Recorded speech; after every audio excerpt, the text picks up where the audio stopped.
Hi, everybody. Welcome. Here we are, Monday. And it's a good Monday, too. It's called Mystery Guest Monday today. We got a mystery guest coming up this afternoon. Can't tell you who it is. Three of us know, one doesn't. But it's going to be fun. Anyway, welcome to the program. James DeFiore, Darren Pfeiffer, and Lochlin Cross. Hi, fellas. How are you? Good. Hot? Are you hot? Hot. Jamesy, you a little warm? I am a little bit warm. It's 91 degrees in my rural studio house. It used to be a bakery. Well, you look good. You look good. You look sweaty. Thanks. Look good. Thanks. Yeah, you're welcome. That's Darren Pfeiffer from the rock and roll band Goldfinger. Of course, Lochlin Cross is here from 95.7 Cruise FM as well. Everybody's in the house. Everybody's in the house. How are you guys? Lochlin, more importantly, how are you? Hey, how are you, bud? I'm feeling a little bit better. I was shit tanked on Saturday. Ooh. And we had our 5th anniversary celebration at JT's Pub, Bar and Grill here in Edmonton in a neighborhood called Millwoods. And we had rules before we went down. We had a no shot rule. We were going to try to pace ourselves. All of that went out the door within 30 minutes. We played the first break on the air this morning and then the last break. And there was because we were broadcasting live, there was a rather significant difference from the beginning of the show to the end of the show. And then we went to the football game. Oh. And I ended up at some pub downtown afterwards. There's a lot of stuff that was filled in. Some gaps were filled in from listeners that ran into us this morning on the show. Apparently, we were quite abusive in the stands to the on-air, like the host of the games. His name's Chris Sheets. Every time he spoke, we just started chanting, "Fuck you, Sheets!" So, Lock, your night was almost kind of like at the end of what's that movie? Not the Bachelor Party. What's that movie with where they all go to Vegas and forget shit? The Hangover. The Hangover. The Hangover. Yes. At the end of when they don't remember everything, and at the end of the movie, there's pictures of all the things that happened. Oh yes. I love that. That movie is one of my favorites. Yeah. Setting shit on fire, getting arrested. I think what people don't understand is that Lochlin is the morning show host at 95.7 Cruise FM in Edmonton. They celebrated their 5th anniversary this last week. Wonderful thing in radio. If you can last longer than 5 years, you're almost guaranteed a job. Yeah. There isn't a radio show that's been on for more than 5 years, I don't think. Not like ours. Not in the country. No. So they had a party. Now Lochlin had to make all the arrangements for his own party, so he's a big part. And he said to me on Friday, he goes, "I'm probably going to get drunk this weekend." Mm-hmm. Now, over the course of the weekend, I see your stuff on Twitter. I see a couple of pictures of you mixing in a water. But I also got some pretty honest stuff from you. Like there was a tweet that you put out yesterday saying, because you're doing I Don't Give a Shit in the month of August. Yeah. I don't give a shit in the month of August, but I have never had a hangover like this in my fucking life. Yeah. And you were super straight about that. What are those like, by the way? What are hangovers like? Are they the best at 51? Like just a mild headache and no big deal? No, I was holding off vomiting most of Sunday. And I actually threw up in my backyard on Saturday night. I had to get. Did a listener tell you that too? I found it when I took the dog out for a piss. Well, he found it. No, he was trying to. I kept him away from it. He found it delicious. Yeah. Yeah, he does. And then, so I got out of the Uber on Saturday night, went to the backyard, threw up, went downstairs, fell asleep. I did my wife a favor and didn't crawl into bed, so I just went downstairs and slept on the floor. And the dog woke me up because I was sleeping rather close to where the dog sleeps. Well, Locke, it doesn't sound like you were that. It doesn't sound like you were that drunk because you were cognizant enough. Yeah. To go in the backyard and throw up. Number one. Yeah. Number two, you're also cognizant enough to be careful and caring enough to say, I'm not going to wake up my wife and burden her. I'm going to go sleep in downstairs. So you must not have been that wasted. Yeah, it sounds like you have it totally under control, for sure. Yeah, you sound fine. It's something you should do every night. All of this is signs that I'm doing fine at 51 with a drinking problem. These are all good decisions, Lochlin. They're great. It's only a drinking problem, Locke, if you don't get the alcohol in your mouth. If it spills on your shirt or on your face, got to make And sure. how would you have been able to stop your dog from eating puke if you didn't puke in the first place? Right? Right. Exactly. What can I ask you a question as someone who understands it well, as someone who's like super fucking grateful to be on the other side of thinking that needs to be part of my life. Don't begrudge anything that anybody does. But did you the next day when you woke up with that, like the front of your head part where it feels like it's gonna explode and you feel slightly nauseous, you're hungry, but you're not. You get the panicky, you get the anxiety, or I call them the booze downs, where you get real sad the next day for some reason. Like at 51, before you get all that, but like it's 51, getting out of an Uber, ralphing in your backyard on the grass, and then stumbling into the house. At any point in time, and this is no judgment, at any point in time, did you go, might be time maybe like at 51 to move past this? Or did you go, this is acceptable once in a while? That's a serious question, too. I will do it again. I'm aware of that. I did have a questioning moment when I was on the toilet and realized that pretty much every time I have a night like this, I wake up with a hemorrhoid. So I was... How are you why drinking did we have this to know that? How do you get... I don't know. I don't even know how that works. How do you get hemorrhoids? Every time every time I travel, open bottles with your ass cheeks. We're doing one of those things. Every time I travel, I get hemorrhoids. I call them traveling roids. And if I have a really rager like I did last night, I usually wake up with. So it was a little bit of a Sunday Bloody Sunday. Wow. For being honest. Yeah, so there was a moment there where I was like, together, I am putting preparation H on my ass right now because I overdrank. It's the dehydration, says Emily. I think Emily's right. Yeah, I do too. Somebody told me to put cabbage leaves on my ass, and I'm like, I'm not doing that. Yeah, see what happens if you put Arby's on it? Imagine that. It just cured hemorrhoids. That'd be the best. All the salt in it.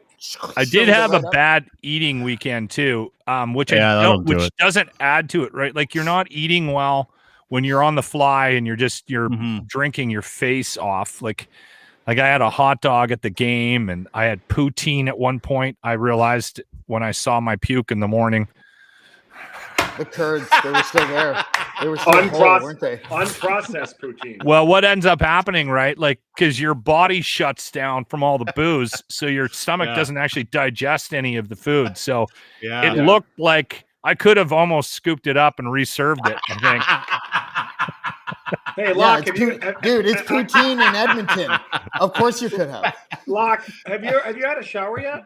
I did shower right away. I felt the need to get in there and clean out my asshole if I'm being brutally honest. Because I was wondering if you haven't showered since the puking, there might still be some stuff in your beard. You know what? I woke up on Sunday and I was trying to figure out, piece things together, and I put my glasses on, and the fucking glasses had tear marks on the inside. So I'm like, oh, that's from the heaving. No, it's not, Locke. You know what that is? That's your subconscious brain crying for help. No, it was me on my hands and knees. No, it's your brain saying, 51, dude. Man would stop drinking like this. 51. Yeah, your eyes fucking hijacked your entire body. Your glasses, and then the next day you're like, why are there tears in my glasses? That's funny. Well, good for you. I hope you had a great time. Sounds like an awesome time. Like, I mean, nothing says I had a great time like hemorrhoids on a Monday and tears streaming down your glasses and cleaning up your vomit in the backyard. That's awesome. Locke, there's some good advice from listener Stone 1A, and they said water in between the booze. I can't vouch for that. We tried that. It is really important to drink water. Drink water. Yeah. You piss all the time, all night, but you wake up feeling better. Well, there's a point where you're so drunk you forget, I probably had about 10 beer before we even finished the show, which was 6:00, right? And then that's not even counting the shots. And then we went to the bar afterwards, and we were drinking water because it was nice out, but that we didn't maintain that, which we should have, right? This morning my alarm went off at like 3:45 this morning. I had an event to do yesterday too. I had to host a concert. We got this concert series in town called Together Again, which is kind of cool. It's the old Northlands, the old racetrack. Yeah, so the Rain Maida and Our Lady Peace, Stanko Jones. Yeah, they're coming. Yeah. But there's 10 different shows. They got a Blue Rodeo show. They got some Chelsea Handlers coming up. They got some comedy shows. David Spade. Anyway, I was there, and so I got home a little bit later than I would normally like to be on a school night, on a Sunday night. And this morning, my alarm went off, and I was literally sitting on the end of the bed like this, going, still hungover. This is 48 hours in now, and I'm just like, you can do this. Yeah. Yeah, you Dude, have to. I think I can beat that story if you guys can indulge me for 5 minutes. Less, yes. 3 minutes. 3 minutes. Yeah, 3 minutes. The night before my very first wedding, I've had two. And Goldfinger was touring like crazy, so I had no time at all to do a bachelor party. The only time I had to get together with some friends, have a couple drinks, share some stories, have a couple laughs, was the night before my wedding. You see where this is going. So we went to Girls in Los Angeles, which is a strip joint, and the guys in Goldfinger were making me do shots of whiskey and tequila that weren't shots. They were drink glasses, half full. And they were demanding, like getting mad at me, drink it now. And I'm like, okay, fine. I drank a couple beers, and I got so drunk, I puked in the garbage can in the club. I fell asleep under the pool table. My brother and my best man drove me home. I was annihilated. I think I had like alcohol poisoning. Drove me home, left me on the bed, on my back. Okay, John Bonham, Jimi Hendrix, anybody? So they leave me there. My wife comes home early, like relatively early, like midnight, 12:30, and she sees me in bed and she's like, "Why are you home?" Wakes me up, Darren. Why are you home? I'm like, "Wah!" Like Exorcist. It's flying all over the place. It's landing on her. It's landing on the bed. And she gets me a bucket and I'm shaking. Yeah. I'm like this. I'm like, I got the DTs. Yeah. It's a great time. And she goes, "Let's go to the hospital. You actually have alcohol poisoning." I'm like, "I'm gonna ride it out." And water, puke. I can't believe that marriage failed, Darren. We got 10 years out of it.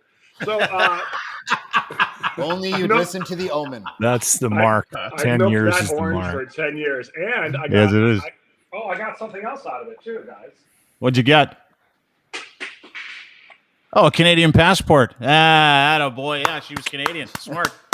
Hey, there's a guy pimping his Canadian passport. Most immigrants to this country that marry someone for the passport don't talk about it, but good for you. So the next morning, there's more to the story, real quick. The next morning, my wife's like, "Are you okay?" I'm like, "I don't think so." So I sat on the edge of the bed like Locke did, and I was like, "Oh." She got dressed, getting ready to go have a breakfast with our family, my new family, and she goes, "Are you okay?" I'm like, "I think so." And I try to get up, and I go, "Nope." So another half an hour later, I get in the car. We drive to the restaurant, this breakfast restaurant. I pull over. I open the door and I puke. And it's not puke. It's not chunks. It's straight up tequila. Yeah. It's just liquor, unprocessed liquor. Yeah. And then more water, a little bit of rice, a little bit of food, and I started to feel normal. At the wedding, everyone's like coming up to me. I'm like, "Dude, your bachelor party was through the roof. You almost died." I'm like, "That's not funny. I actually almost died, and you were the murderer." "No, we tried to get you drunk." I'm like, "No, you tried to get me dead." Yeah. Why didn't anyone give you any cocaine? That would have straightened you right out. Oh yeah, for sure. Or meth. It really would have. It reset. Also, you should, if you retell that story, when you're on the bed and you're getting up, and you decide that it's not a good idea to go out right then and there, you should just add that you shit yourself right there too. Yeah, that would be a way better story. Yeah. I was kind of waiting for that, actually. So Darren Pfeiffer, Lochlin Cross, James D. Fiore. Now, I worked with Darren at the Edge for, it's got to be, 10, 12 years, Darren? Is that about right? I think it was 8 years. Okay, that's good. I'm glad you're just kind of, good. Thanks. Let's call it 10. Let's call it 10. We'll call it 10. So, 10 years. So Darren and I talk, and he's on the podcast from time to time. Now he's on every Monday. And I've been talking with someone who used to be one of my co-hosts for a very long period of time at the Edge, who I haven't talked to for 10 years. And so we recently got in touch, recently started to talk. And this person has graciously accepted an invitation to come on the program today. And James knows who it is. Lochlin knows who it is. I'm in the know. Darren doesn't know who it is. And what I want you to do is I want you to take a couple of sweet guesses as to who it might be. Okay, because I know she's female, right? Can't say. I'm not going to give you the you sex. You said it earlier. You said she's coming on. He. Oh, did I say she? I meant he. It was the microphone. It was the he. I thought you said she. Yeah.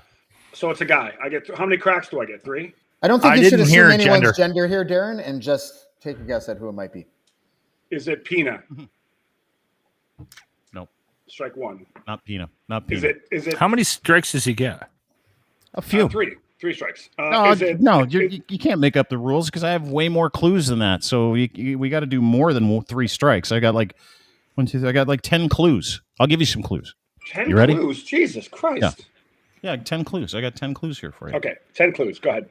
Okay. James sweating it. This person plays baseball. Oh, professional baseball? No. Well, that's vague. I play baseball. This person is married. Baseball, married. Okay. This person is artistic, and that would be an understatement. Baseball, married, artistic. Uh-huh. Is it JJ Johnson? No. JJ. Not artistic. Doesn't play baseball. Okay. No. It's not Ricky Romero. Someone just was like, is it Ricky Romero who's in town? No, it's not Ricky Romero. He is here, though, and we were supposed to get together. He could have been Ricky Henderson.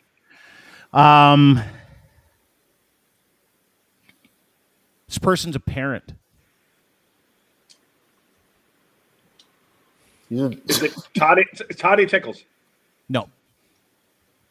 Who the hell do you guys work with? Toddy and Pina? Is it Jason? Is it Jason?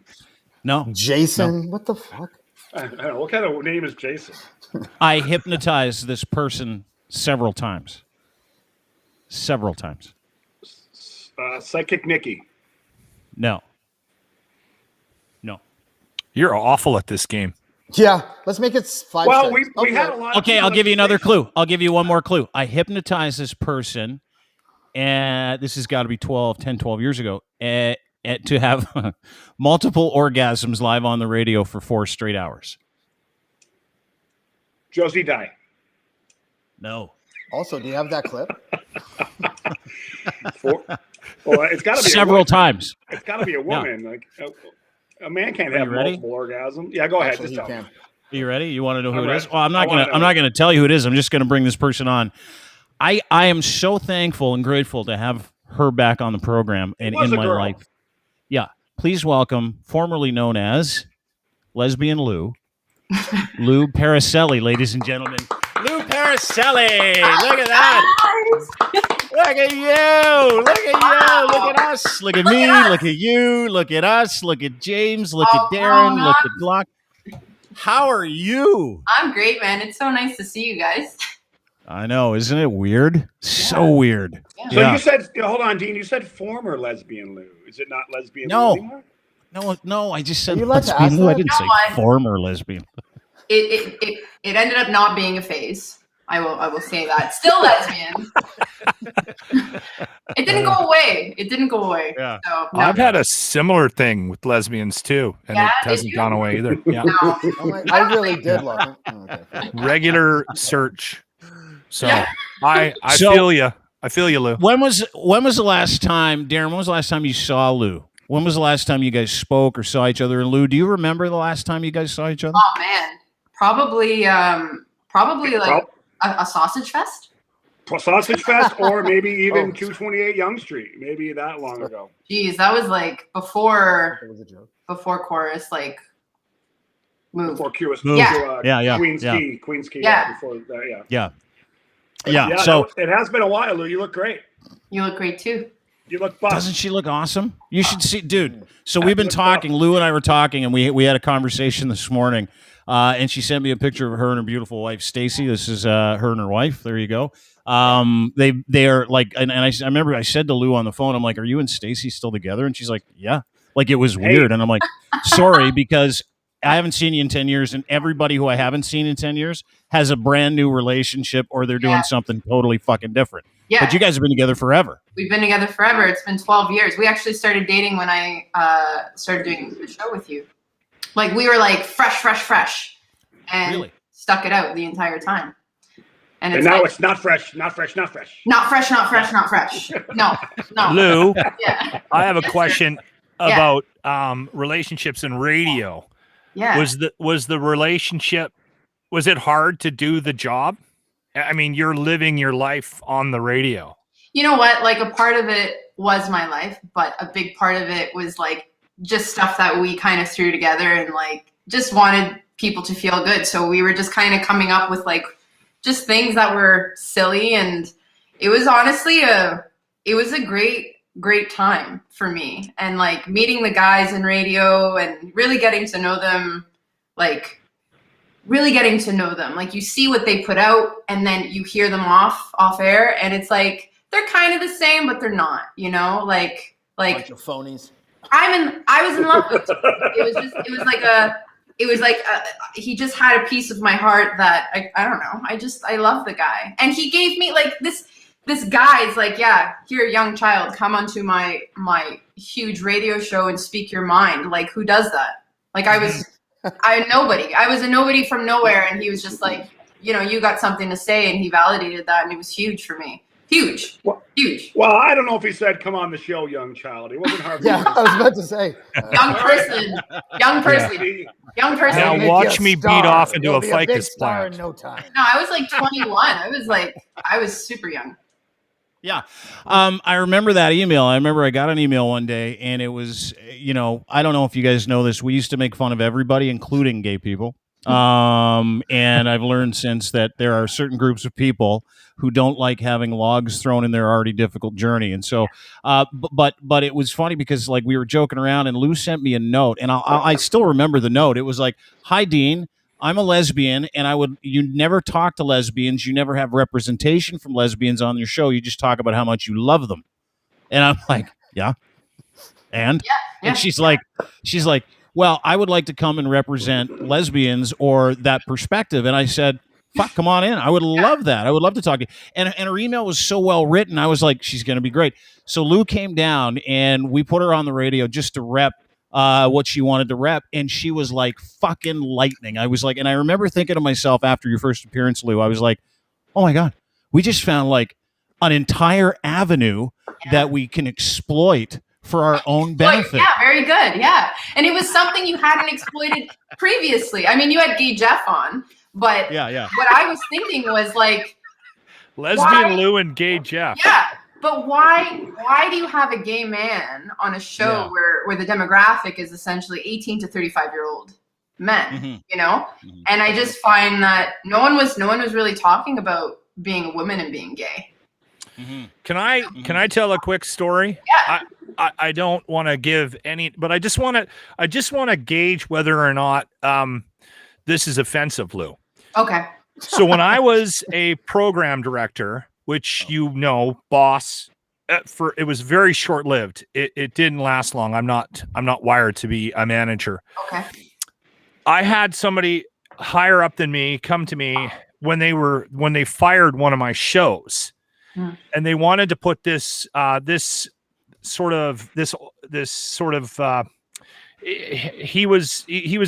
a big jock in the city. Okay. and they had fired him and they were bringing him back and they wanted to build a show around him. So I'm on the phone with this guy, and he's like the national program director for this company I was working with. And he says, I want you to go and find 2 lesbians to work with Terry. And I'm like, what the fuck? What am I supposed to do? Like, do you put an ad out? What do you want me to do? You want me to literally? He legitimately asked me to do, and I was just like, that has to be the most offensive thing to do. You can't put that in a job posting. But by the way, attention. What was the reason? Like, what was the reason of having 2 lesbians? He had an idea that the show would be more interesting if it was Terry and two lesbians. And I'm like, Jesus Christ. We ended up putting on 2 women with him, who ended up hating each other, and that was a very unsuccessful project. But I mean, I remember thinking to myself, how do you ask somebody to go and look for that? I don't know. It's kind of like being like, I need 2 firemen. So like, here's 2 people who put out fires. So it's like, you are what you are. If you're a lesbian woman, I don't know. I don't find it offensive. I don't personally. Oh, and by the way, Locke, could I put a posting out then that says I need 2 lesbians? But it's your phrasing. Just go to the softball diamond. Women who have no problem talking to this guy on air to what? What do you want them there for? And I think if you're clear about that, then it's their choice to respond or not. No. Okay. You know. Yeah. Also, having lesbians on a radio show or on a lesbian's not a bad word though. That's where I think people get even my dad, he's like, are you a lesbian? Like, can I say lesbian? And I'm like, yeah, well, that's what I am. Your dad, dude, your dad has known you've been a lesbian for a very, very long time. Is he still asking you those questions? He just he's so aware of like, hey, I don't want to mess this up. I don't want to offend you. Not that I'm easily offended. Obviously, hello, I worked on a show with you, but I mean, I don't know. I'm a little bit more laid back and chill with that. And I think that if you're doing your best with the terminology, then you're doing your best. And if you slip up, you just correct it and move on. Yeah, I would tend to agree because that sounds like common sense. But it what I'm aware of now is there's a select group of people in every community that they will attach themselves to something someone has done or said, and they won't let it go. Right. Yeah. And I remember, even when I worked with you, I remember going on like a 20-minute tangent on the radio about why I should be allowed to say something is gay. Yeah. Do you remember that? Yeah, of course I remember. And I remember you going, yeah, you should be allowed to say it. No big deal. I don't get it. Now, 10 years, 15 years later, I'm like, what the fuck were we thinking? No, you can't, man. But I remember the one thing that you said to me, because like people were calling in and I know you had your delay button. So we heard a lot of shit that like didn't make it onto the air. And I remember you saying to me, like when I was like shell shocked, when I'd hear certain things, you'd like hold the button down and you'd look at me and you're like, kid, they're just words. And I remember that's the one thing I took with me where I'm like, people can say whatever the hell they want to say, but ultimately they are just words. And I just choose to live my life based on that. And I find that I don't know, it's just a little bit, like there's just easier sailing, I guess. But I deal with what I need to deal with and I pick my battles and that's it, Otherwise, I got a question. Yeah. I have a question. Is it so? It's okay to say lesbian Lou? Yeah. To you or to a lesbian, because I've had a girl on my show recently called Lesbian Dina. Oh, okay. She's my dear friend of mine. I've had her on my show. I kind of took the idea from Dean. Sorry, Dean. But if it's okay to call a girl lesbian, like Lesbian Dina, Lesbian Lou, was it okay to call a guy like homosexual Mike? Well, I mean, for radio purposes, Lesbian Lou works, but I'd like to not be addressed by that at like parent-teacher interviews. Like, it's different. Or a job interview. Or a job interview. Like, I don't fucking know. Like, what? Imagine that, Lou. Imagine that. So, Lou. Just Lou. Yeah. I gotta tell you something. When I was texting you, like I sent an email to your work because I'm like, can you get Her Majesty the Queen of Tattoos? Which because after radio, Lou has now morphed into like one of Canada's premier tattoo artists. And so I sent this email and I'm like, hey, can someone get Her Majesty to give me a call? Because I didn't know if I should say Lou or Lesbian Lou or Louisa. And I was like, She knows that if I'm getting a hold of her, I know her as this, and I don't want to upset her. Like the internal dialogue now that I never had when I was on the radio is pretty fucking incredible, Lou. Well, the Her Majesty part really was like that. Really, did you like that? Yeah. Yeah. Look at some of her tat work. Oh, that's her artwork, by the way, not her tat work. I love this, and that's why that would be an amazing tattoo. So old. These are like I know with you, man. I know, but I love this one, which is why I wanted to bring it up. Being an artist, like just like some art school, lame art school kid. So crappy. Yeah, no, it's not crappy. I especially like this one too. I love that. It's really nice. Yeah, beautiful. Yeah. This one reminds me of James's Soul, actually, so that's why I put it up. Wow. I thought it looked that looks like a Radiohead cover. It does look like a Radiohead cover. Yeah, this is Lou's artwork. This is Beautiful. a sleeve that she did. It's another Really sleeve that she did. Pfeifferberger, you will love this one. Look at that. I got some space. Look at how I got fucking some space cool over that is. here. I got some space on an here. elbow. That is amazing. Best part. That's like the arm chode. It's really painful. That's the Like worst. the worst part. Thanks for the worst part. And this one actually interested me. So, were you forced to do this? Because is this someone's dead dog? Is that what I'm getting at here? You know what? He's not dead. He's not dead, Okay. but she's like a regular of mine. So sometimes I book the person based on who they are and not what the content is. And I love the framing. Yeah, the frame's cool. It's a lot of naked skin. It looks really Yeah. detailed and beautiful. Really well done. Yeah. Thanks for having me. Can you go back to that first photograph, the first artwork that you showed? Yeah. I love this. You see what's going on there? That is what's going on. Yeah. A little bit of this. Subliminal. Little subliminal, like old lady wants to get it. Subtle. It's very nice. It's very nice. Bunch of questions people are hitting us with on Twitter. Here's one that and I told the guys they'd be free to ask you any question about what it was like to work with me. But someone's like, "Hey, great that you've got Lou on the show. Will she attest to the fact you indeed were an enormous asshole to work with?" I don't think I had that on my list. Nah. Me too. You know what? I have no more questions now. I disagree entirely. All right, we can wrap up. Okay. You just got to know how to talk to Dean. That's all it is. He's a very special unicorn. Okay, well then, soft spots, like what was Lou? What was the difference between you and Todd then? The one that he made park his car every day. We both had vaginas. I like Todd. Todd's a great guy. I'm joking. It's a joke. I think I saw Todd's vagina once. Honestly, I started with Dean, Jason, and Todd, and all three of those guys treated me like a little sister. They were always looking out and always just like, I don't know. They were good guys. They were great to me. Their little sister. They were giving you noogies. Honestly, yeah. And we'd push each other around, and then off air, it's like, all right, well, don't die, take care, and I'll see you next week. Like, all the best. Don't die, take care. Yeah. But here's another question. Yeah. How can Dean be homophobic if he has a friend who's a lesbian? Now, those two things are mutually exclusive.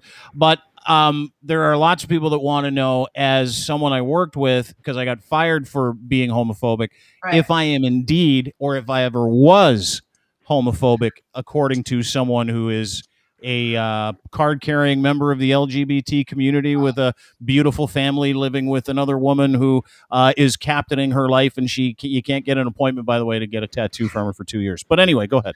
I kind of think that it's in a way it's kind of silly, because you're the one who opened up like the platform and the position for me to talk on your show. And I mean, you could have easily have just been like, this doesn't fucking work for me. I don't like who you are as a person or the community.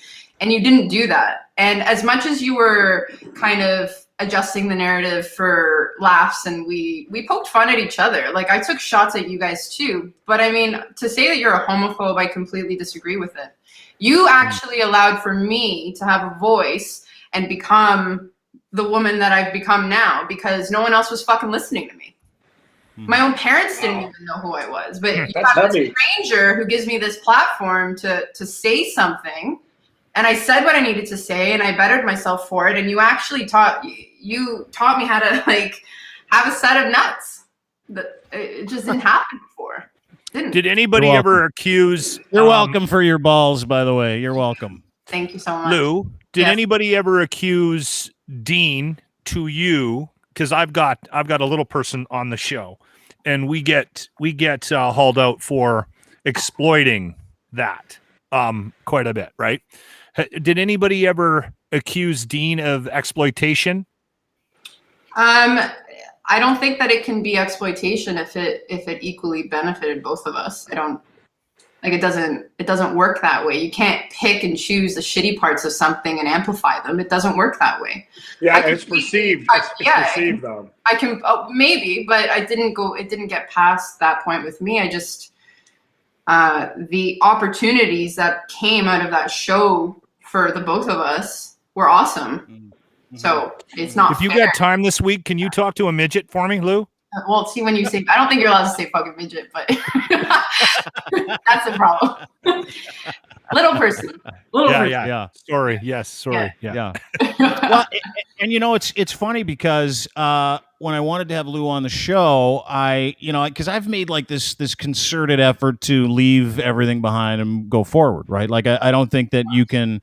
And listen, what am I going to justify or judge myself or get other people to come on the program just to it after 7 or 8 years, whatever it's been, to go, now listen, let's set the record straight.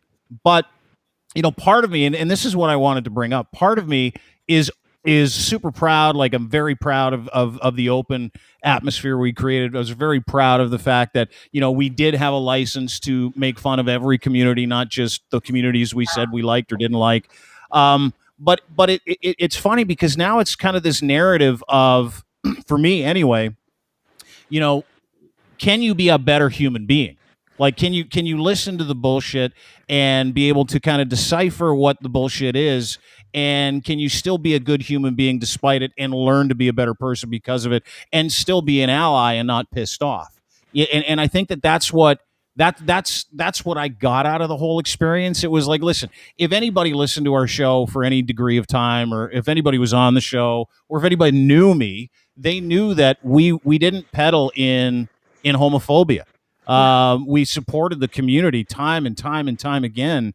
But it didn't make the fact that we put Gay Jeff's theme song to Popeye the Sailor Man and we called him Poopeye the Sailor Man. It didn't make those things any less offensive today, right? So, like, context of our time, as someone in the community, when you look back on the language and the things that people used and the way things are, and then you fast forward to today, is it like a completely fucking different world for you too? Because it is for everybody. Of course, it's a different How? world right now. It's gone in it's almost forked in two ways because I see more of me now. Like, I mean, I'm driving on the highway and I see pride flags at Catholic schools. Like, I'm just like, where was this when I was younger? Like I go in the card aisle in like Shoppers Drug Mart and it's like, there's a whole section beside happy birthday and your first communion and then congratulations on your transition. And I'm just like the concept of visibility is everywhere now, which is really cool, but everybody's also super sensitive. And I don't know, man. I have humor that may be offensive at times, and I say things. We all say these things when we're like around a bonfire with our friends. But all Dean was doing was saying it on the radio, very loudly, and So it's a weird time. Like things are getting better, but also things are getting worse, and like people are just like, you can't say anything anymore. You guys know that.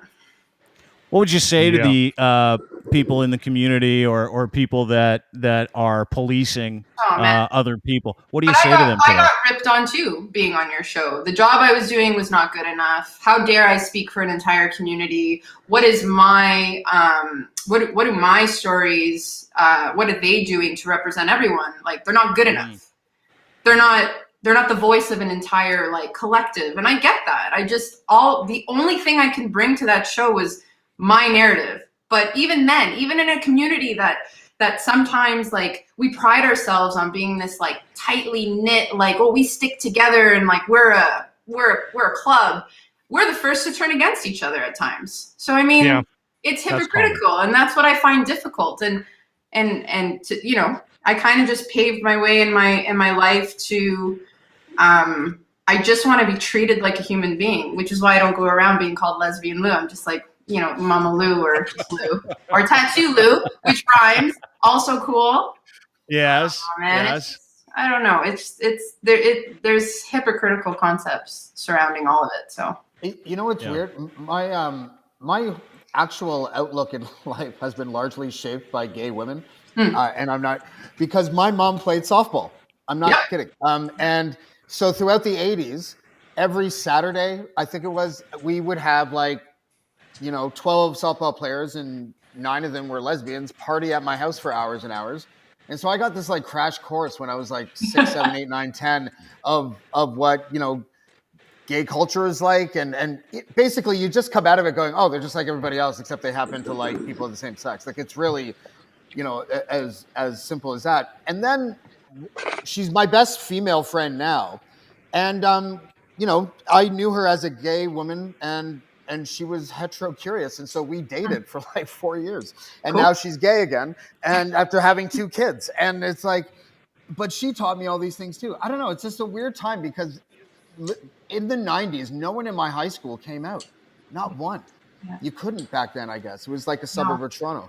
Yeah. And things have changed so much since then. I don't know. I just think it's like, we're on the right path for the most part, I think. Yeah. I agree. You know what's crazy too? You know what's crazy too is that, and Lou mentioned it earlier. Sorry, I'm fucking around with all this stuff. Lou mentioned it earlier. Is back when you came out, Lou, it was a fucking gamble, right? It was to come out. It was risky. Yeah. Like it just was not encouraged. Right. Which is why I fucking loved you, is that you lived it. Like you were like right there and you didn't care and you were yourself and it was endearing and it still is and you've been able to live that. But what I find really fucking interesting is how that was not just looked down upon, but it was a fucking gamble. And now it's like people virtue signal off the back of people's coming out announcements. Yep. Like you know what I mean? Yeah, yeah. Like it's so in. It is really in for people to say, here's who I am. Like Luke Prokop, the hockey player that plays for Nashville, when he came out a couple of weeks ago and he's like, hey, guys, I'm gay and I'm under contract. I was like, oh, fuck, that is incredible. Good for you. But I watched people pimp his announcement too, right? Yeah. It's amazing how much time has changed.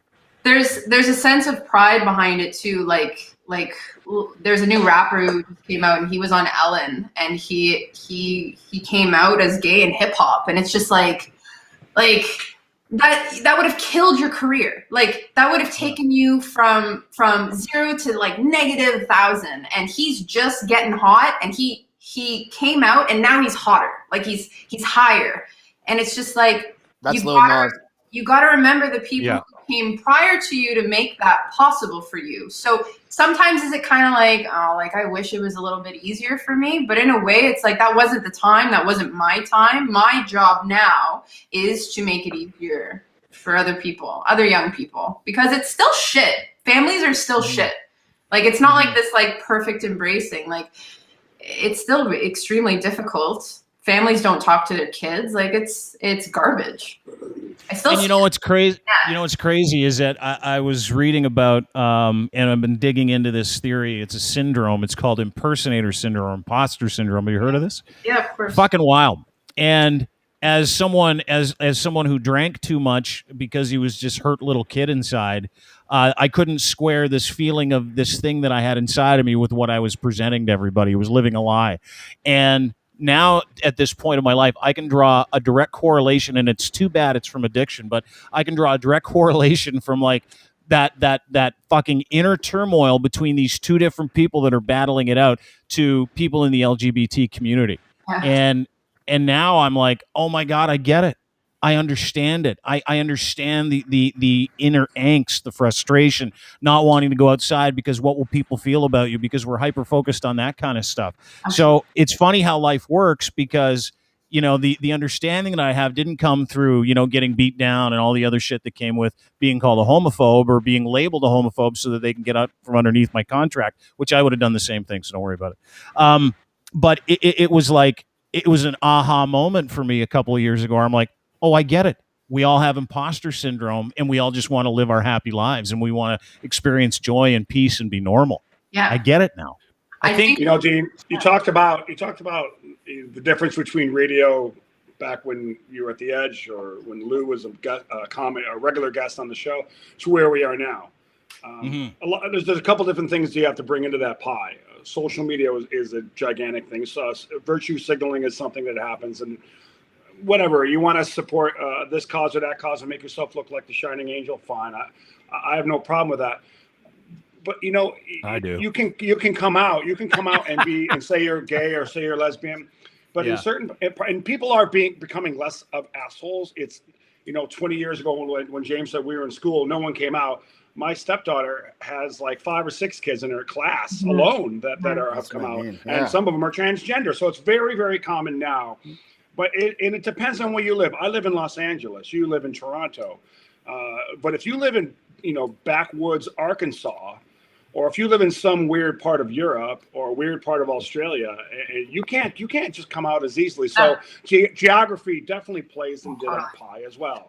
Social media, geography, virtue signaling. So it's common. We see it all over the place, but there are still parts of the world where you really cannot come out. Like if you live in Birmingham, Alabama, and you're 12, and you like your same sex, good luck. You're not saying much. Yeah, Locke, you were going to say something. Sorry, you're keeping your mouth shut. Yeah, Locke. I worked in Vancouver when I got right out of high school. I went to go to radio school. And I ended up going from a small town in the 80s, and James talks about no one came out in the 90s. Well, I graduated in the 80s.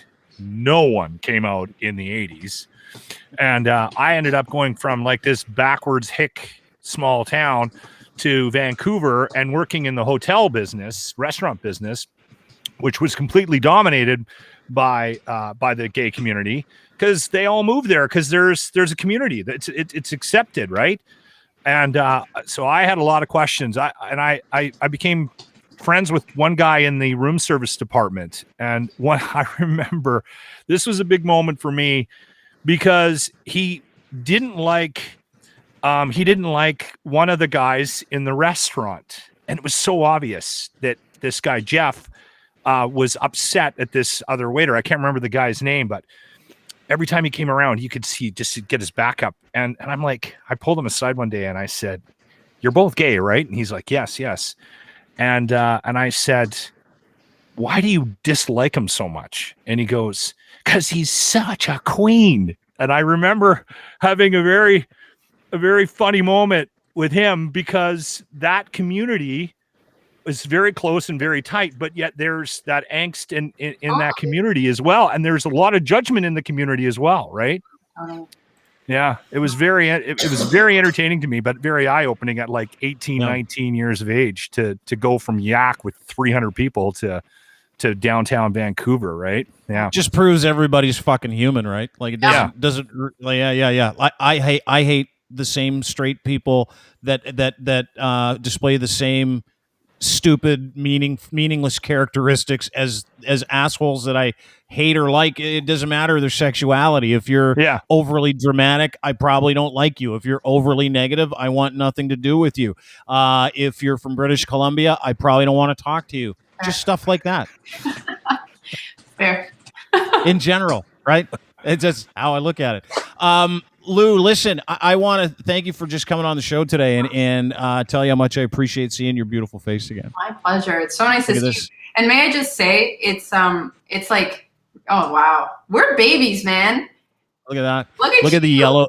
See look at how beautiful you are. Look at the yellow in my eyes. That's all booze. It's pooling around my ocular cavities. You have like jaundice liver. Yeah, I was a little yellow back then. But if I may, just for 1 second, it is so nice to hear.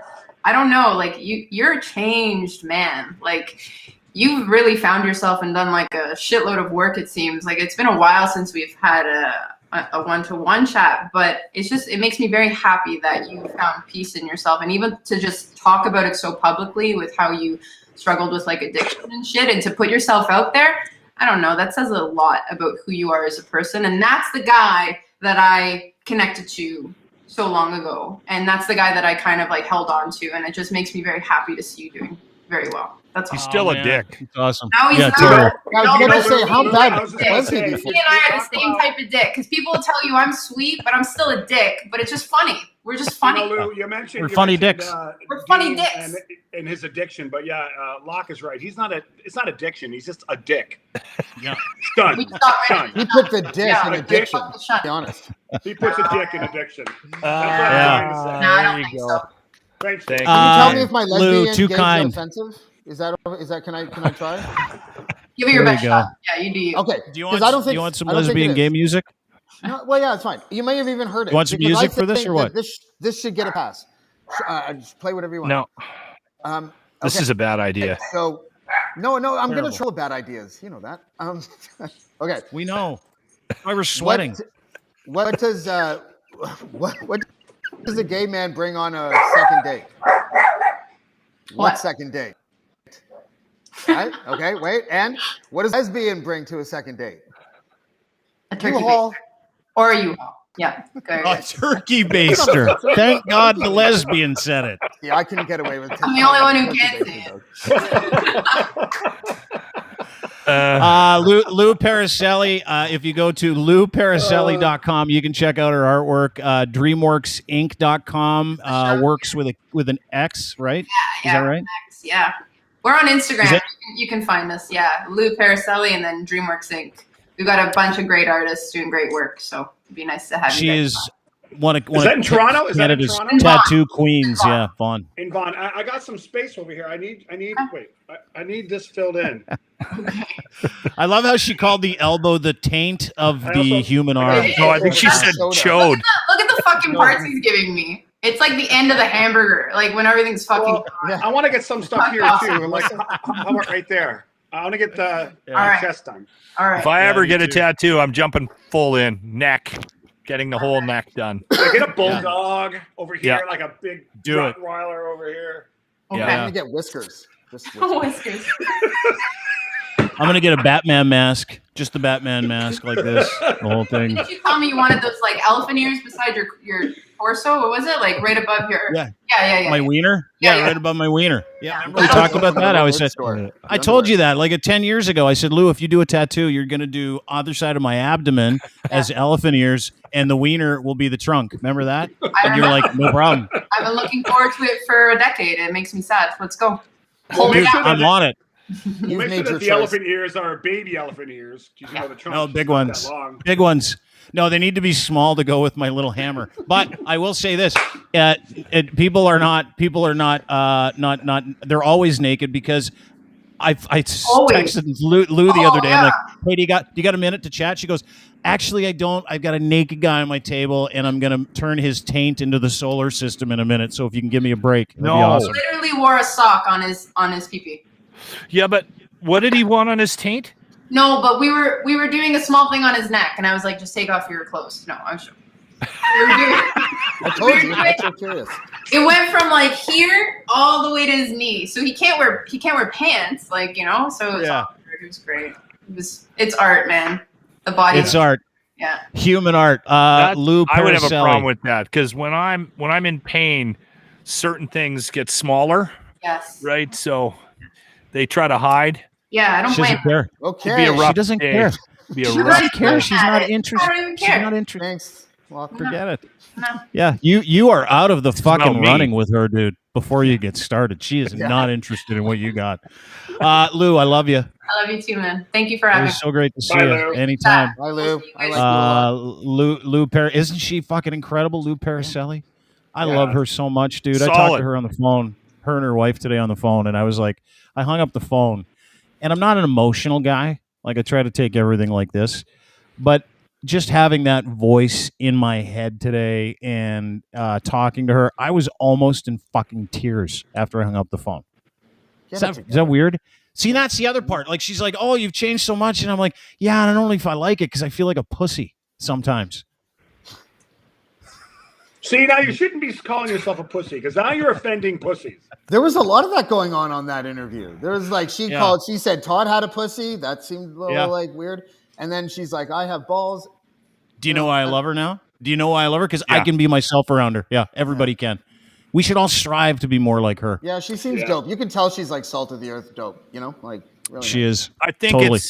it just it goes to show how important it is to figure out who you are, right? And then you gotta learn how to live with that person, right? And sometimes it takes time.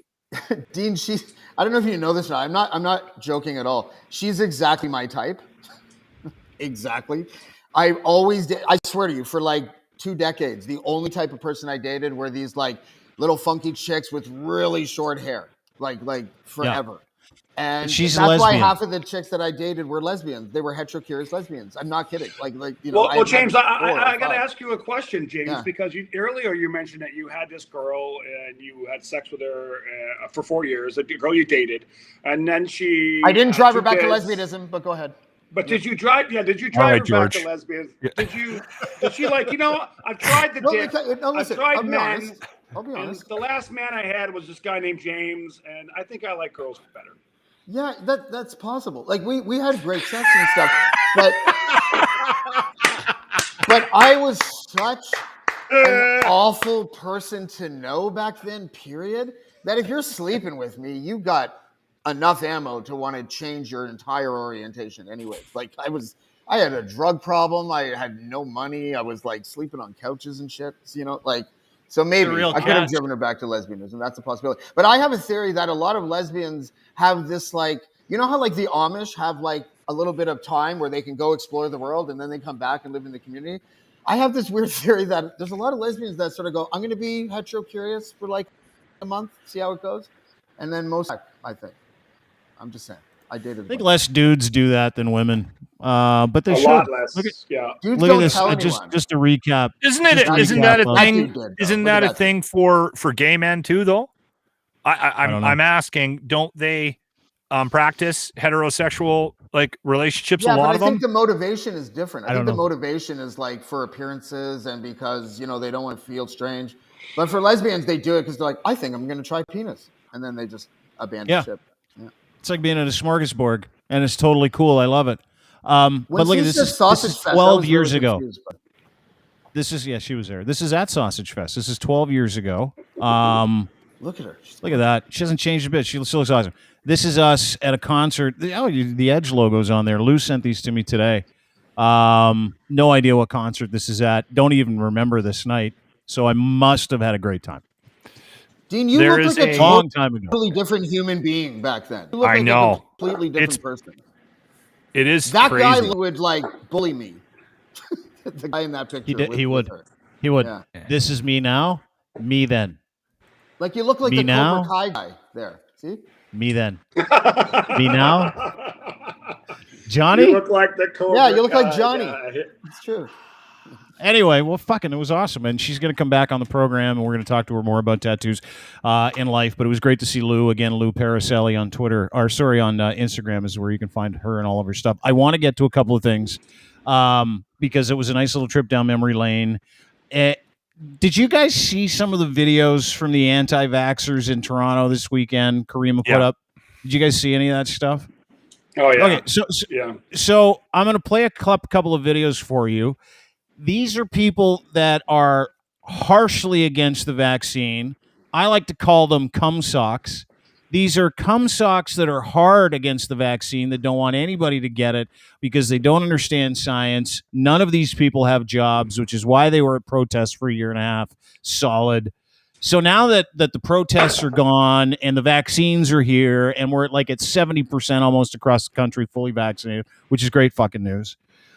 These people with nothing left to do because they're fucking unemployed have started going to restaurants that have a mandate of fully vaxxed customers inside, letting everybody else sit outside because they understand science and they're trying to do the right thing.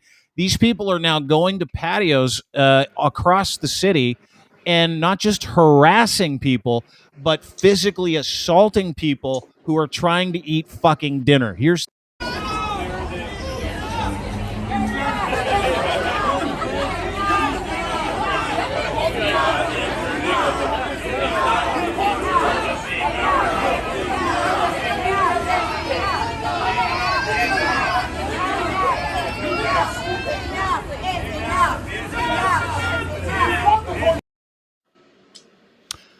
So these people are fucking. After a year and a half of being inside, some people are trying to eat outdoors, and these cunts won't let them because they can't go inside. What's the motivation? What are they trying to prove? Are they mad at the people because they're having a meal, or are they mad at the restaurant because is that restaurant not allowing unvaccinated people in? They are allowing everybody to eat at the restaurant, only fully vaccinated inside. Unvaccinated or partially vaccinated can eat on the patio. So that's why they're attacking people on patios. They're called, like, you can go to this place was called Bar Vendetta. You could go in and get yourself a bite to eat, and on your way out, these people would accost you, push you, spit at you, swear at you on a fucking Saturday night. And they're not getting arrested. Because it didn't look like the police were doing much. Well, nothing was getting violent, so you couldn't really do anything. But if you get spit on, that's I was looking for cops right now. It's really tricky for cops because cops don't want to like foment a situation. They don't want to like escalate things. They would rather someone get spit on and no one go to jail than someone gets spit on. You start making an arrest, and then all of a sudden something breaks out, a skirmish here and there, and it's just escalates. So Toronto cops right now have a really, really tough job. I don't envy them. Yeah, no, I'm just curious about what the motivation is, but that does make sense, right? Yeah, this is the motivation. It's to prevent stuff like this from happening. If you wanted violence, here you go. This woman's name is Suzanne Robertson, and she is... The only way you can describe her is a complete fucking pig.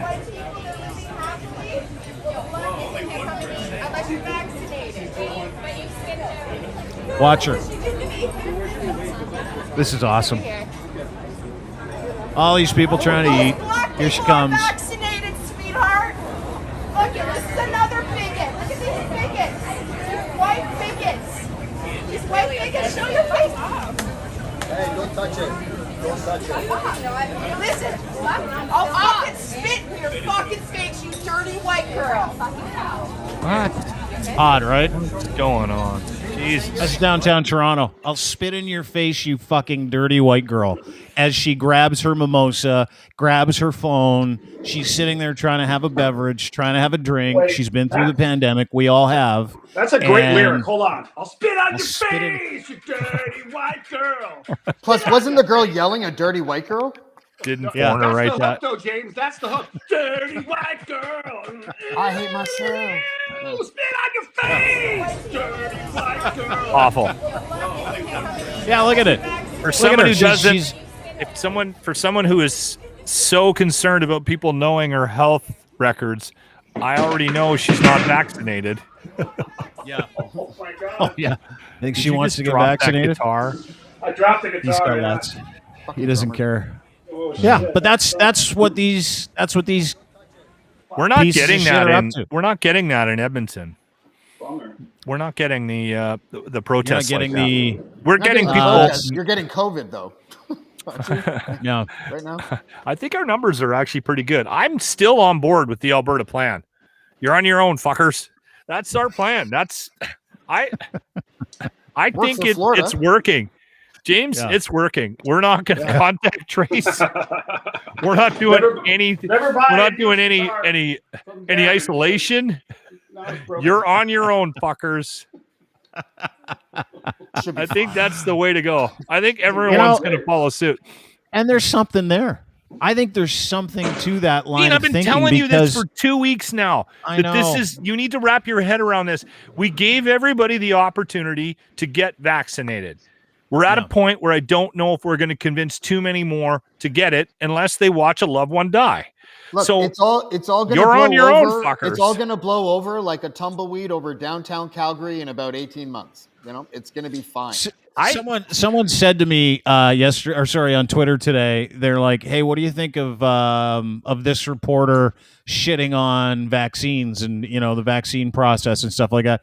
Do you think he believes in vaccines?" I'm like, I hope he doesn't, for the very same reasons. I was like, I don't give a fuck if that guy dies. I really don't. There's a lawyer who put out a video last week in England. His name is Lawrence the lawyer. And the video he put on Facebook, he was like, I'm very happy I've got the COVID because now I can prove to you how fucking easy this thing is because there's not a big deal and it's a government. He died in his own lung butter over the weekend. I posted a whole fucking story about it at deanblundell.com. And, I got an email from this guy, and he's like, how dare you make fun of him? I'm like, he said he was glad to get it, so I'm kind of happy he's dead. Like, I mean, Dean, hey, listen, Dean, what? Can't deny irony. This is happening a lot. By the way, people in media, it's not just this guy or that guy. I mean, here's a story about an Ohio radio personality, Pat Barry, dies of COVID-19. This guy was on radio in Ohio for months and months and months saying the vaccine is the devil and it's this and it's that and you're don't be a sheep. In fact, COVID is like the flu and everything will be fine. He gets it, goes to the hospital and begs in the story, he begs the doctors for the vaccine and they're like, you're a little late, buddy. Sorry. And he dies. You can't, what? Like after you get it, you can't take the vaccine, right? No, like, you cannot. You cannot. Duh, you fucking idiot. It's like, obviously, don't arrest me. I'll go back in time and not commit that crime. You fucking idiot. Fuck you. I'm glad you're dead. I'm sorry. Yeah. It's harsh. Fuck you. I don't know that I've got I don't know I've got that level of vitriol towards those people, but that is harsh. Especially but, the radio and you're entitled. I get it. That's influencing people and the radio waves, talking all this shit. And people are listening and basing their opinion on that loon. Oh, okay. I guess the vaccine's the devil. I guess I'm not going to get vaccinated. And then they're gonna get sick and die, and it's going to be a result of this dead Ohio radio guy. It's going on all over the place, not just in this one example. It's happening a lot. There are things though that I think we need to figure out moving forward, and again, I think a lot of it stems from, how we deliver these messages, and James brings it up pretty much every time we have this conversation, and he's got a point, right? Like there is this separation in the world that we live in right now based on how we're receiving this information, and I think we're going to learn a lot about. I had a conversation today with somebody about whether or not, if you've had COVID, whether or not it's a good idea to get the vaccine, right? Like, are we going to learn more about that? I understand. No, it is. That. It is a good idea. Dean, it's I understand that, but they are also saying that if you had COVID, you might have way more antibodies than the vaccine can actually provide. But they're still telling you to take the vaccine. What if, again, I don't want to create a problem from nothing, but what if we learn in a year from now that everybody who got COVID, survived it, didn't need the vaccine? Are they going to tell us that? Right? Like we have a guy that works in a building that got COVID, got sick, not bad though. He got sick. It was light flu symptoms, gets tested positive, goes to his doctor, says, hey, listen, should I get the vaccine? Doctor says, yes. He went to the doctor because I told him when he came back to work, I said, listen, I read somewhere you should wait 4 to 8 weeks. So you should talk to somebody, and he went and got the shot and he was sick as a dog. He was off for like 4 days. And now he's mad because he thinks maybe he should have waited. Like, there's so much of this kind of stuff floating around in the world that we live right now. Yeah. Maybe he should have waited. You know how much has changed between, like, I still have one vaccine. I'm getting my second on the 16th because I wanted to wait to see if I get a Pfizer, but I can't. I have to get a Moderna or whatever. But do you know how much has changed between the first time I got a shot and now? It went from tons. AstraZeneca was going to give me blood clots. And don't take AstraZeneca, take something else. Then don't take something else because it might not be good. That's what the WHO chief science guys. And then it's supposed to be fine, and the efficacy rate in this. And it's like, it changed like 4 times between the first and when I'm going to get the shot. Fuck, there's so many flies landing on me right now. I feel like Sally Ann Struthers is about to give out her phone number. This is like, I have like a bill. Oh my God. I'm not kidding. They're all over me. Sorry. Oh my God! No, you're not wrong. And you know what? I think we have to have a joke. I think we have to have a certain amount of flexibility and patience for the fact that this is a fluid situation. But there's definitely some things that need to come out, and I think it needs to be delivered in such a way. They need to just start telling us. You know, being honest. Well, with us. they don't know. If they don't know, they can't tell us, right? Like, there's a difference, and you're right. Like, I think we should be nice to certain people that are hesitant for medical reasons, like legitimate ones that pre-existing, you got it, or, you know, like James. I don't agree with his stance on waiting for the right vaccine, but that's James's stance, and he's vaccine open, so I'm not going to shit all over him. It's people like Dick Farrell, radio veteran for Newsmax. He spent 40 years banging about Jesus and God and America. And then he was like, this vaccine's bullshit. He was telling people on Newsmax for the last 6 months, the vaccine's bullshit. He died yesterday too of anyone? The Delta. COVID-19. Mustache. Right. So those are the people that he choked on his own mustache. Yeah. Those are the people I have no problem shitting on. One of the guys that bothers me is Joe Rogan. And I wanted to talk about Joe Rogan. And this is kind of a dicey proposition for anybody that on a podcast or a show that takes issue with anything that Joe Rogan does or says, because he's got this like an army of 11 million subscribers that'll come and beat the shit out of you on Twitter, which I saw on the weekend because we put up a picture and a post that basically said Joe Rogan needs to shut the fuck up about vaccines because he knows nothing about them. Over the weekend, he made mention that the vaccines are causing these mutations, which is absolute fucking bullshit. And he also made another reference to freedom. Here's the video. I want to play it for you. Have a listen. This is him on his program. He took a ton of heat over the weekend. And then I want to get to something called Guru Syndrome, which if he doesn't have COVID, he definitely has fucking Guru Syndrome. Do what you want to do unless you do what I want you to do. I mean, Don Lemon was talking about that openly on CNN. Yeah. Don't have a vaccine? Can't go to the supermarket. Don't have a vaccine? Can't go to work. Like, it's so strange that people want to say things like that. Like, that's the thing that blows me away. Why do people want to? Because they're dumb. They're dumb. They're dumb. They don't understand history. They don't understand Right. human beings. They don't understand human nature. They don't understand the history of every single country that's ever existed other than the United States. Up until 1776, every fucking country that has ever existed was run by dictators. Right. All of them. This is the first one where you had elected officials. This is the first experiment in self-government that actually worked, and it created the greatest superpower the world's ever known. It created the greatest cultural machine, the greatest machine of art and creativity and innovation right fucking here. And how did it do that? It did it through freedom. Because when you give people freedom, you let people do whatever the fuck they want to do, they actually find ways to succeed and grow and thrive. But as soon as you put the boots to them, as soon as you tell them, you have to do this or you can't do that, you have to listen to me, now you have a mini dictator. You have one step away from a king. You have a one step closer. You're moving one step closer to dictatorship. That's what the fuck is happening. That's what's going to happen with a vaccine passport. That's what's going to happen if they close borders. You can't enter New York City unless you have your papers. You can't go to here unless you have that. You can't get on a plane unless you do what I say. And people say, whoa, it's all about protecting people from the... No, it's not. It's not, because we've shown this is a fact. Just a couple of months ago, the idea of a breakthrough case was unheard of. Nobody heard of anybody catching COVID that had a vaccine, right? That was the whole idea. You get a vaccine, you don't have to worry about it. Now we know not only do you get it, but you can spread it. And some people have died. Apparently, it's a small number. I don't know what the numbers are, but I know that most people who get vaccinated, when they do have the disease, they have a better time of it than the people who are unvaccinated. But where are the people out there calling for people to get healthy? Where are the people out there calling for people to lose weight? So, last part made some sense.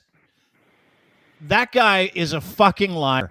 Joe Rogan is spinning bullshit because it fits everything he said for the past 3 years or 2 years, however long this fucking thing's been going on. He is so pot committed to you not getting well and you not getting well and the other people not getting well, anybody else around him, because he's ran his fucking stupid mouth for the past 2 years about something that he does not understand. If I'm telling people, if I'm giving people information, by the way, the number's around 53 in the United States, people that have died from the vaccine, 53. And those were pre-existing conditions. But it wasn't, I will come with a number. I will come with a number, and I will come with pre-existing conditions, and I will come with all kinds of information to back up exactly what I said or what my opinion was. But he came with nothing. His whole play was, and this is all he's been doing. If you're a Joe Rogan fan, I don't begrudge his success. I know he's a smart guy. I mean, and he's smart enough to be able to understand something called guru syndrome. Do you guys know what it is? Sorry, Locke. I just want to make one point. What he was saying. No. He said that a small number of people have died after getting the vaccine. That was his point. He's right. But 53 people have passed away from vaccine. Yes. But the number according to Dr. Eric Topol was something like more like 12, because the real issue is that these deaths aren't being adjudicated. Like after people die, they're just saying they died of natural causes. They're not like literally going through every little thing to figure out exactly what the cause of death is, which is something I know James had an issue with these deaths as well. It's like, how did they die? Like, give us no, we're not talking about it. But they don't release that information in the States. So guys like Joe are allowed to fucking mouth off and say a bunch of dumb shit and make a bunch of other dumb people do dumb stance is generally the one that he hangs his hat on. Because I listen to Joe on a fairly regular basis, and he is very proud of the United States of America, and he does wave the flag quite a bit on the show. I just find it a little bit ironic that he's talking about the freest country in the world, that their borders are completely locked to anybody that isn't doubly vaccinated, which kind of flies in the face of everything that he's saying. Yeah. He also has some fucked up opinions about Canada. That bothers me. He's way off base on Canada. But he really likes Canada too. He talks about how when he comes here to go to Toronto, Vancouver, or wherever to do shows, he likes to hunt elk in Alberta and stuff. But the people are friendly, all this kind of stuff. But also, you should hear him lately. But also, on the Canadian. I've been watching Rogan for a while. I wouldn't call myself a Rogan fan. I watch him a lot less since he's moved to Spotify, to be perfectly honest. But I think that when anyone, Dean, you know this, actually everybody on this panel knows this, that when you talk on air for hundreds or thousands or millions of hours, eventually you're going to say something that doesn't make a whole lot of sense. But I saw him start on vaccine passports. I was kind of with him. With James. I was kind of with him on the vaccine passport thing, just from a perspective of I want to be double vaxxed, but I don't want to show my papers when I go places. And I don't think that that's an extremist argument. I think that is something. It's a constitutional argument, I think. So it touched something in you, right? Well, I was with him on that. Because you feel that was fine. It's not a constitutional argument at all. It is. But after that, when he started riffing, no, it's not. He started meandering away from passports and into. You're wrong. You're wrong, and fuck you, James. No, I'm right. But it's gonna. A private business has the right to say you can't come in here, and they have that right. Okay, so to do business the way they want to do business. When that bakery didn't want to make the cake for the gay couple, you supported that then? No, he won. I did not. He won that case, though. Why wouldn't you support that? You can't. It's a private business. You can't come in my business. You're comparing apples. It's not a health. It's not a health crisis. Yes, it is. Being gay isn't a health crisis. No, you have to use that as a very important asterisk. You have to say it's not. Hold on. You have to say it's not fascism. Right now. You're going. You have to say that it's constant. Hold on a second, Darren. Let me just finish my thought, and then I'll let you. But you can say that I can't let you into my shop, but you have to add the important addendum and say the only reason that we can discriminate is because we're doing it for health reasons. Then sure. It's still not the greatest argument, but it's better than it's a private business. I can allow anyone I want into my business. I think that's not a good. I think national health crisis is very different than not making a cake for a couple of guys. Yeah. He's right. Number one. Darren's got a point. The people that wanted to make the gay cake and the gay cake people said, "Oh no, we don't. That's all right to say no," and that blew up into a gigantic court case.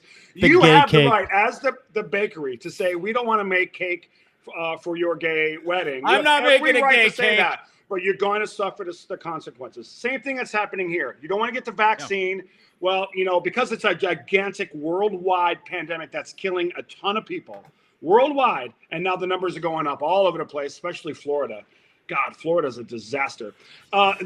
These places, these bars, these restaurants, these clubs, these venues, they have the right to say, no, You can't come in here Yeah, unless but you the problem if is we something don't have could a potentially, there's no if law. something can potentially kill you, James, if something can potentially kill you, you have the right to stop it from coming in. This is not the United States government saying to anybody in the United States, you're getting the vaccine, motherfucker, because I'm the king of America. I'm the dictatorship now, to use Joe Rogan's words. This is not the government. They're saying you can not get the vaccine. You should. Well, it is the government in New York City. Not. You're not going to be. Yes, it is. You're not going to be able to go to New York City without a That's vaccine. not the United States government. No, it's No, not. it's- But yes, I agree. And hang now, on. moving on from that, In it New is a York- municipal government, right? In New York, it's a government-based decision. I like Tanner's comment because I actually disagree with vaccine passports, but I actually want them to happen because I want people like this to I want their heads to blow off. Yeah, but look, there's no law. There's no law right now that says. That's why I you love can this discriminate based conversation on because based Tanner on is health. losing his shit. But you can't. No, You know, I don't know. But there- the conversation doesn't make any sense. There's no like substance here because you can't just create a discriminatory condition in society without basing it on some sort of law. So there is no law right now that says that you can only discriminate in health crisis reasons. There is. Yeah, it's called. There is a law. It's called. No, hang on. No, it's actually there is a law. Emergency measures. But okay. Can I hop in here for a sec and I'll hop right back out. Yes. Just to offer We some enjoy fact. it when Just a little bit of Darren's fact. fucking with you, James. So we're only going to be. Well, a I minute. just watching him go at it. Here's the thing. There are laws. It's called the Emergency Services Act, and it is enacted provincially and federally. And what that law says, it is a law. It says if there's a national health crisis, we can change the laws. So and they enacted it in the United States as well. So the U.S. actually can do things like shut the borders down and say that you cannot come into the United States of America unless you're double vaxxed. They can also decide statewide and also citywide. So that, and I don't know if all states adopted it, but I know it's in Canada. It's still there's province by province, and we're still hanging on to it federally. And I do know that it happened down in the United States as well. Yeah. Guys, Provincially, look at the world that we live in. Look how fucked up our world is. Don't you think that this precedent, sometime down the road, some fucking blowhard is going to come in, cite this time as a reason to do something crazy? Really? No. The first time ever human beings are going to just learn without having to make the big mistakes? I agree with James. I'm on James's side here. Everyone stop. Everyone stop. I don't care Wait, who he had a fucking good side you're point on. there, Lochlin. No, everyone stop. Everyone relax. You're taking this from reality and you're putting it into a hypothetical. And then now we're arguing about magic things that haven't happened yet. So, let's just fucking back it up a little bit here. What you're asking is, and what you're saying is, are you not paranoid enough to be active to stop these people from enacting something that could come and get us later? The answer is no, I'm not. Now, and here's the reason why, is because that is not a real data set. That is not there are laws that cover emergency services, which change the laws and people's literal charter right freedoms. That is what the Emergency Services Act is. It's like a quick halt to your charter of rights to be able to say, hang on, there's something really serious we got to take care of, so bear with us, and then we'll give you your rights back. Now, when people start talking about those rights never coming back, they haven't been taken from us. And you're acting like they have, and it's a foregone conclusion, so let's fight. This is where you lose me. This is where all of you lose me in a conversation, which is I can sit and listen to it. Yes, is exactly what it is. We cannot live and argue it in a hypothetical that has not happened. It's like saying, what are you going to do if you fuck that unicorn and people watch you and then you get busted for unicorn fucking? Okay. Well, right. I don't know. I'm just explaining that I was fucking a unicorn. The horn, you don't fuck it. The poor thing has a forehead, right? So you can, I mean, but really though, what is the argument that you can make for not wanting a passport then if you can't just say it might set precedent? I don't want one. I don't want a passport. I want it so people lose wants their a shit. passport for the content. I want to blow one the whole. for that too. I want to burn the whole place down. We're at that point now. Light it on which is fire. healthy, which is super healthy. It's I find it's a great way to live. It's a really quality, sustainable way to live. I have my passport. I'm good to go. But what Joe has, you know what it something, does? and I was doing some reading on this weekend. Dean, Go ahead, let me just, before you fire off another Joe Rogan thing, what I've learned about my ability to end conversations is that by just completely agreeing that that I don't want them, but I want them to blow up the world. Yeah, It just stops. It just kills the conversation with the crazies. You're a nihilist. I'm not, but it just ends the conversation. With It this, ends he the is. fight because now they don't have any other ammo for you, right? So I I doing agree with some- you. But I want them because it's going to drive you crazy. They don't know how to respond to that. Yeah, it because works. It's a your head's strategy. gonna explode, and I want to see that. Hey, listen, I'm just here for the content too. I get that part of it. Joe Rogan, I looked it up. He has something called guru syndrome. Guru syndrome. It's a fucking real thing. And here are the ways that you can tell. I wonder if do we need guru syndrome music? Should we get some? I feel like we need some. What would it be? Sitar music. You have sitar music? I was thinking I believe we sitar do. too. James, you and I are on the same page today. Should we go sitar? Okay, here we go. Strawberry Fields Forever. Is it on now? I'm not hearing sitar. You can tell when sitar is playing. Yeah. Fuck. It's busted. Who cares? So, nonstop complexification. That is number one on the list of how you can tell if someone's full of shit and they think they're a guru and they're trying to get you to buy their crap. Popular science and self-help should not sound like academic writing because it's not. If a writer issues a broad, complex sounding and ambiguous word like he talks about toxins or bioengineering, Joe Rogan, or your freedoms, he's probably full of shit. Number two, the writer is selling something or trying to develop a specific brand. The Joe Rogan experience, pretty sure that's what he's in it for. Precise and narrow interventions with massive impacts, like where he says something like, anytime you read about a single intervention with a wide-ranging effects, you should be skeptical. If he says the flu shot works for the flu shot does not work for every other illness, or if he tries to tell you what's in a flu shot, or if he tries to break down and he doesn't have a medical degree what's actually in the flu shot or I in do the a vaccine, lot of this, eh? he's probably full of shit. Number four, the story is the main driver. Joe Rogan isn't talking about what's in the vaccine or efficacy rates or, new infection rates or the Delta variant. He's telling a fucking story that he wants you to buy, and it's bullshit. There is no work cited, meaning he has no sources. He had none. Zero sources. Attempts to create artificial us versus them. That's number 6. Hello, did you hear that? They're coming for us. They're coming for us. And the last one is, if he lacks humility, he's probably full of shit. Is that not Joe Rogan to a fucking T? I will defend him. Like I've found him a little hard to deal with in the last, I'd say, 6 months, and I'm not a huge fan either. I haven't listened to 300 of his podcasts. I usually pick guests that I like, and I'll tune in. I listen to him maybe once. I'll listen to like maybe one of his interviews once a week, maybe 2. And the one thing that I think I'll give Rogan some credit. He does have, I think, as much as he might be full of himself and his ego might be a little out of hand. They just gave him $100 million for his podcast. I think it might be a little out of hand. I also think there is some humility still there. I mean, he does go out of his way to make sure he tells you that he's not an expert, that he's a complete idiot, that it's his opinion, and God forbid, don't listen to what I have to say. Like, he doesn't want people. He says it goes aloud. back to that well a lot too. Yes, and he uses that to actually deflect any criticism that he gets about some of the dumber shit that he says. You know what it does? It gives him a license to be fucking 100% irresponsible. Does it not?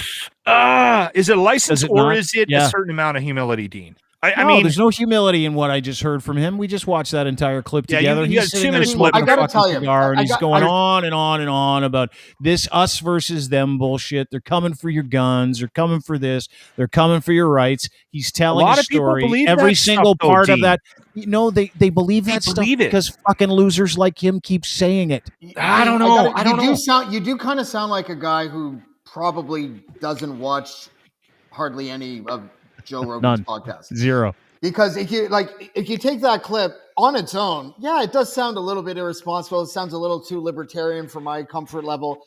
But if you know the show and you know what he's kind of about, you understand that, like, oh, because he calls himself a chimp every other fucking like podcast. He understands that, like, when he gets something wrong, he'll go and he's like, I have no problem with that, having that wrong. I'm not like a fucking academic. I'm glad you pointed this out, this, that, and the other thing. And he also kind of puts himself in the line of fire a lot when it comes to things like trans issues and other things. So I don't know. Like, I hear you, but I think that overall, as a podcaster, one thing I like about him is that he does take his lumps and he takes responsibility for being wrong a lot. So I don't know. He doesn't apologize. He doesn't really apologize, but he has a way of sort of. I give him a little bit more rope than you do, Dean. And again, it's a 2-minute clip, and I'm giving him the rope because of what James just said. I mean, I think I know him a little bit more just based on the fact that I've listened to him quite a bit. I got a hard time with that because I think the issue that I hear and see, and it is not indicative of his show apparently, and I have to admit I have not watched. That is the most I've experienced of the Joe Rogan experience was 2 minutes and 8 seconds of him saying something completely fucking ridiculous. So you're right. If I take it out of context, that's my problem. However, we're not in a time frame here where that and if he says he's wrong or he can admit that he's wrong, then how is he not admitting that he's wrong, or why is he not putting people on his show that have a difference of opinion than he does do that, man. He does. When it comes to this, and he clarified his comments too. I just sent you I don't YouTube think so. video. I haven't seen one but I haven't seen one person that's a vaccine advocate, a health advocate, someone who advocates science. Is there anybody like that he's had on the program? Not so much in the last little while, but he has had he, like, on the vegan side of things, he's had both sides. I think he does try to do that. And I wouldn't be surprised if he starts to get hauled out for his views, because they become, since he's moved to Texas, his views on this whole thing have been a little bit more American, a little bit more. He's being influenced. Yeah. He is definitely being influenced by the state that he's living in right now. And I think he was pissed. See, this is what happens with the world that we're living in right now, Dean. He's living in Los Angeles, watching his friends lose businesses. And he kind of went down that path. Like, what are you doing? You're shutting down? You mean there's a fucking state that's wide open? I'm fucking moving there. Right. And so he kind of went that way. Right. And he's slowly gravitating further and further to that sort of. Dude, if a person, a friend of yours in the province of Alberta did the same thing, said any of the same things, you would be making fun of him today. Absolutely. And I think we can make fun of Rogan. And I think a lot of people do. But the problem now with Rogan is you're giving him a pass for. I'm giving him a pass for. Or you're trying to explain his anger. And do we get the anger? I'm not taking an issue with the anger. I'm taking an issue with the misinformation. Like, we just sat and watched people get accosted on a patio trying to eat dinner because they probably listened to his bullshit. I don't know. Is that lost? I think that a lot of times the context that people pull from statements is shaped by how much they think they know the personality that makes the statement. Mm-hmm. So when someone like Lochlin and I watch that clip, we might have a completely different perception of what he said, even though he used the same words as you have, because we have a fuller kind of picture of what he's like and what he will probably say in a week. He did clarify his vaccine comments. He made one comment on that same show that I thought was a great point about vaccine passports, which is that it's going to disproportionately impact Black people, First Nations people, visible minorities, basically, because they're the most vaccine hesitant, right? They're the ones that their numbers, they trust the government the least. Yes, and they have good reason to, right? And so they especially in the United States, where the government has a track history of actually fucking with Black people's health just to experiment on them without them knowing about it. How they all know now. Yeah. The other thing too with Rogan is I've kind of noticed this as well. Now, how long has it been since the Spotify deal? We're closing in on a year. Everyone knows that guy got $100 million to move his show over to Spotify, and now he's in Texas full time. The guests have kind of changed a little bit. I don't think he has the same access that he used to have. And I think people are a little scared of Joe. Like, he's so fucking powerful that I feel it. I feel it sometimes. I got to turn some guests off, right? Yeah. Like, I don't think you should be. I think you should have a backbone. If you don't if you disagree with Joe Rogan or Dean Blundell or James DeFiore, like, or Pfeiffer, like, you're not. If you disagree with something they say on a podcast, have the fucking nuts to say it out loud. It's not happening. Some of his comic buddies just sit there and, Rogan has that Strombolopolis streak where he doesn't want to like do anything but hit with kid gloves. He kind of wants to be a person who sort of takes on the interest of the person he's interviewing. So you'll see that sometimes he has almost contradictory opinions based on who he has on the show. So he does float issue, a bit, but I'm finding the guests are floating more now to his lane. It also depends on how much weed he smoked that day.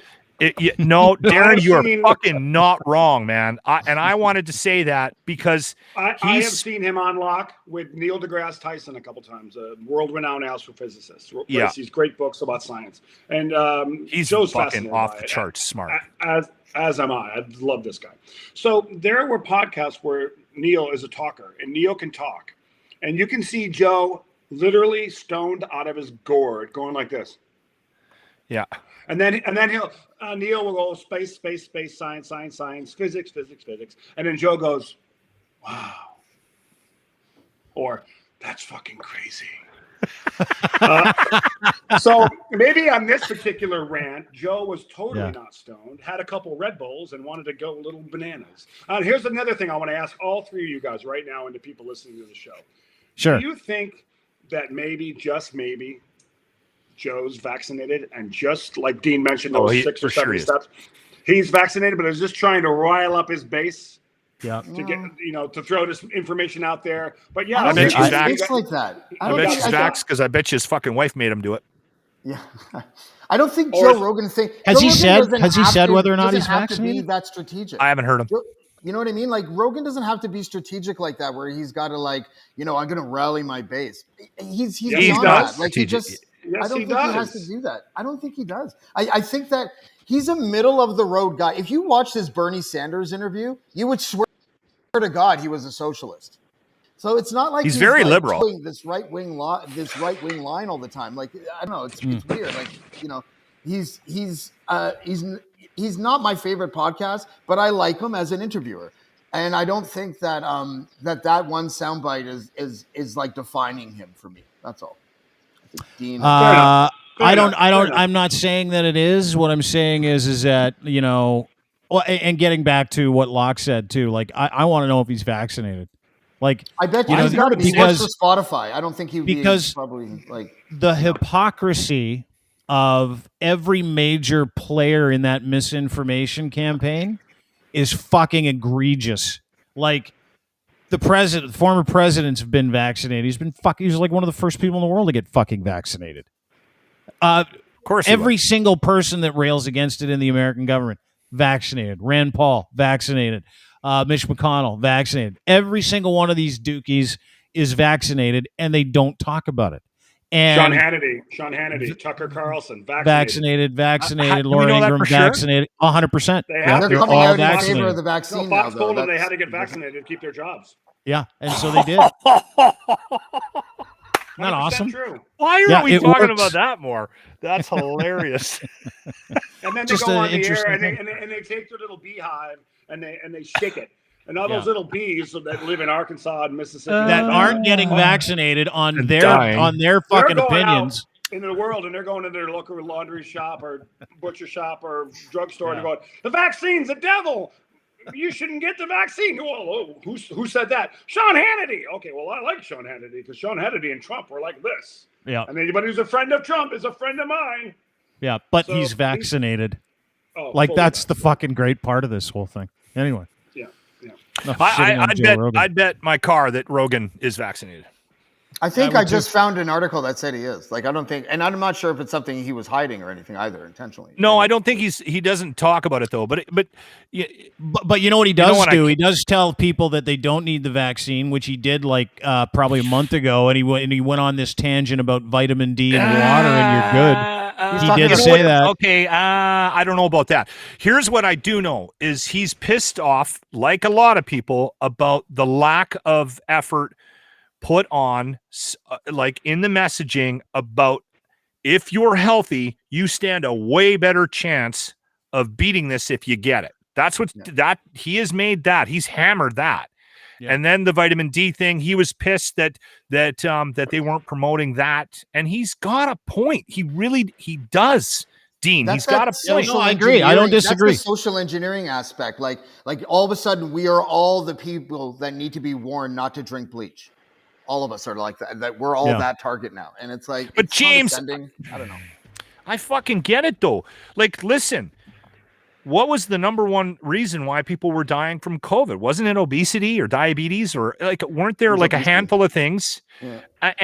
And you can't, like, why can't you step up to a podium and go, listen, Tubby, get some fucking weight down because if you catch this, it might fucking kill you. Imagine they've been doing that for 18 months. We're not being honest with people. What's that? They've been doing that I agree with you. If they were doing that for 18 months, maybe a bigger chunk of us wouldn't be caution the apple filling is hot people, right? Like maybe we would be conditioned to be nuanced even about this issue because we have to wait for the fluidness of the situation to calm down for a couple of weeks or whatever it is. We have been made more ignorant the longer this has been going on. I've been saying it for months. I feel like the more I read about COVID, the less I know about COVID. Like it's not, but all I know is that vaccine passports are coming. I don't like them either, but I'm really excited to see what happens when they come. I had a conversation with a doctor this morning, and I also had another conversation with someone with Fordsy's camp, and the words were, and I'm paraphrasing, oh fuck, dude, they're coming, and should be here by Labor Day in Ontario. So we'll see what happens. And they've got that emergency thing in place still, don't they, Dean? Oh yeah. So they could jam it, James. I mean, I don't know for sure. They need a sunset clause if they do.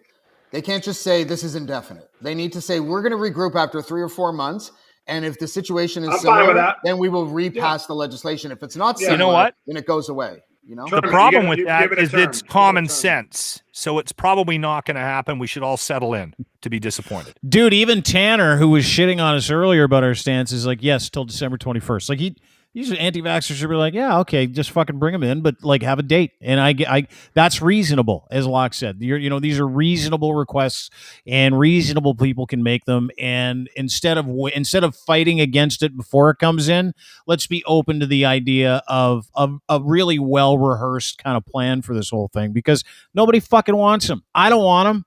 That's like Joe Rogan was going on about how Don Lemon wants them. Well, Don Lemon's pandering to his fucking audience, so who gives a shit? But I will say this. Nobody who in their right mind who understands everything going on wants vaccine passports. But however, I do want to see that person's head explode as they stand outside of Montana's going, you can't come in because you're not vaccinated. Sorry. I know it's funny. As soon as Montana's... When you guys say that, I laugh. But I swear to you, there is a dark side to this passport where all of a sudden millions of people in North America are going to be othered in a way that is going to be really kind here of we like go, humping the unicorn again. It's going to be dehumanizing. It's going to make polarization look like a picnic. It's going to be like polarization on steroids. I'll tell you about the polarization, and this is how I'm going to help it. As soon as I find out Montana's is demanding vaccine passports, I'm going to go get one, and then I'm going to go get a window seat. with your and I'm going to tweet about my Montanas. Yeah. Hey, guys. Well, guess why I'm here? Double maxed. It's not even my birthday, and I want that fucking hat with the horns, and I want a group of waiters and waitresses singing around me. That's right. The comments. And I don't worry about it. I don't want to pay attention to them. The thing that I'm really excited for is the very first time that I go to a restaurant, and like you, I'll be asking for a window seat. And I'll get all my stuff out, including my Purell. It'll be like going to a strip joint, actually. Got my Purell out, and I'll sit there like this and go like that and sit out the window, and I'll put my face right up against it like this and go. It's like going to the zoo. You guys, no one's going to be on the other side of the window. Jab. It's going to be there, and it's going to be no one there.